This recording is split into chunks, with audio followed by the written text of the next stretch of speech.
Hello, Internet, so nice to see you. I want to talk about a fantastic chord sequence that I found by studying Baroque music. And this sequence has been in use by all this time. I mean, it's been invented in the Baroque times, but you probably have heard what I just played, and you may have recognized a song or two or a dozen.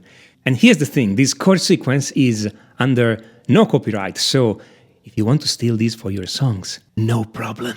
Now, in a minute, I'm going to show you exactly what I'm playing, how I'm playing it, and different ways to make this sequence work for you, because what you've heard is one of the possible versions and there are others, okay? So, but first, let me tell you where I found it, because it's interesting. So I first found this sequence described in a manual by Fedele Fenaroli, who was a music teacher in one of the Naples conservatories in the 1700s. And as you can see here, that's the page of the manual, and that's it, meaning there is no score.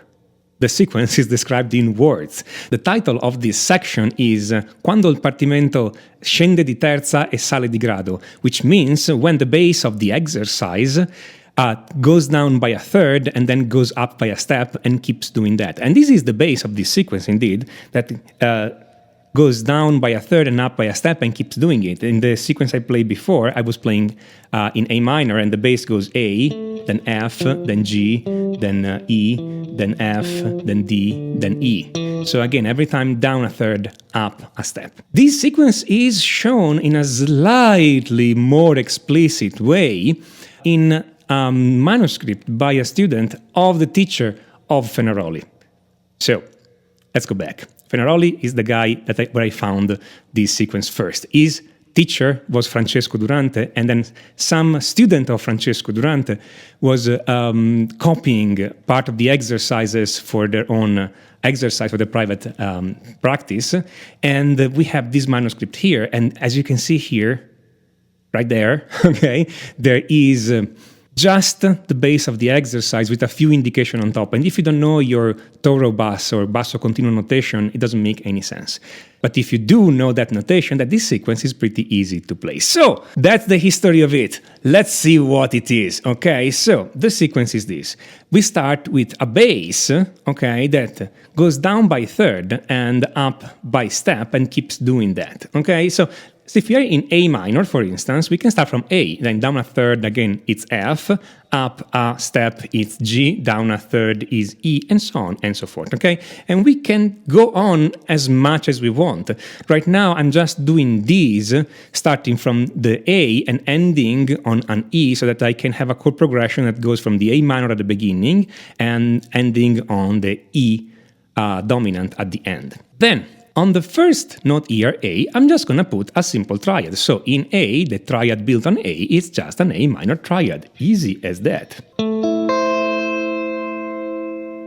On the second note, so when I go down by third, I'm going to put a 6-5 chord. I've already made a video on the 6-5 chord, and I'm linking it here. So if you want to know exactly what this is and how it works, go there. Right now, I'm just limiting myself to tell you that this is a chord that contains the 5th and the 6th of the chord, but the third is optional. And indeed, in this case, I'm not even going to play that third. I'm playing only the 5th and the 6th over the bass, okay? So when I go down by third, there I put this 65 chord, and in F, the 65 chord contains the notes C and D, and I'm arranging it this way. When I go up by step, now I put again a triad. The note is G, so it's just a G major triad.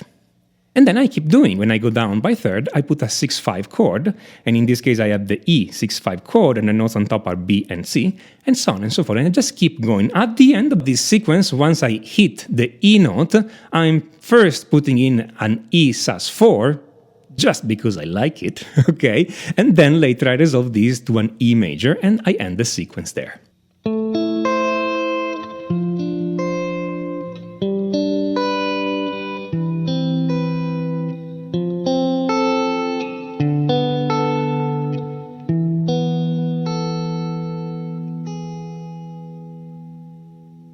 And so this is this sequence as it is right now. Notice though that this is not the only possible way of playing this, because I could have done something different. I could have, without changing the chords or anything, I could have put the notes on top in a different order. When I started the first sequence, for A minor I used the notes A, E and C with the C at the top. But I could have played the E at the top instead, so the notes would have been A, C, and E with the E at the top. The notes are the same, I'm just changing the order of those notes, I'm just changing how high they are, the octave if you want, okay? So really not much.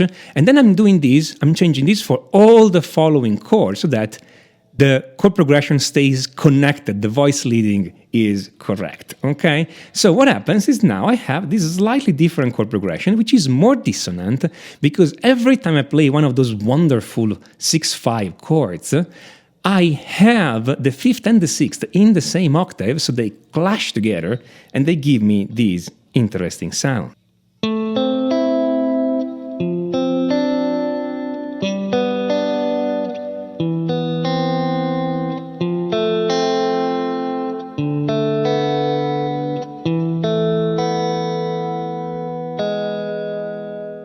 Now, if this sequence sounds too sad to you, we can always do this in major, and this will soften up the absolute despair that you can feel from this. So, for instance, in C major, and in this case I'm going to go through the whole octave, I can do this. I'm starting from C major, and then I'm going through down a third, up a step, always putting a triad whenever I go up, and always putting a 6-5 chord whenever I go down. So here's a possible arrangement of that.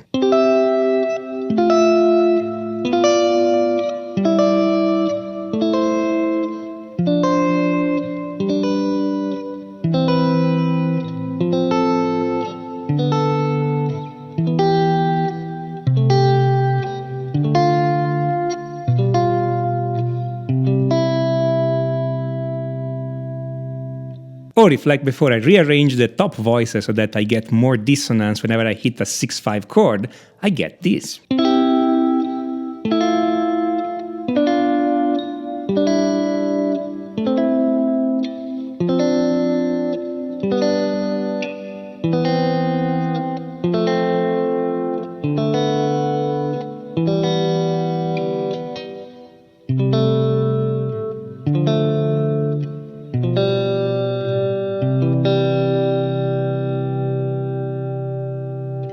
Notice that when I'm playing this sequence in C major, the third chord I play, it's a B diminished triad, and it sounds perfectly good, it fits perfectly in this sequence, and you don't even notice it's a diminished triad because it just fits in. Everything magically sounds good, all the dissonants are magically resolved, and everything just flows perfectly. It's a great sequence. Now, the idea here is that nobody will take the whole sequence for the whole octave. It's too long, but you could take any part of this sequence and then you can use this to compose your own song. You can take this sequence, break it apart, and use it as raw materials to create your own chord progression.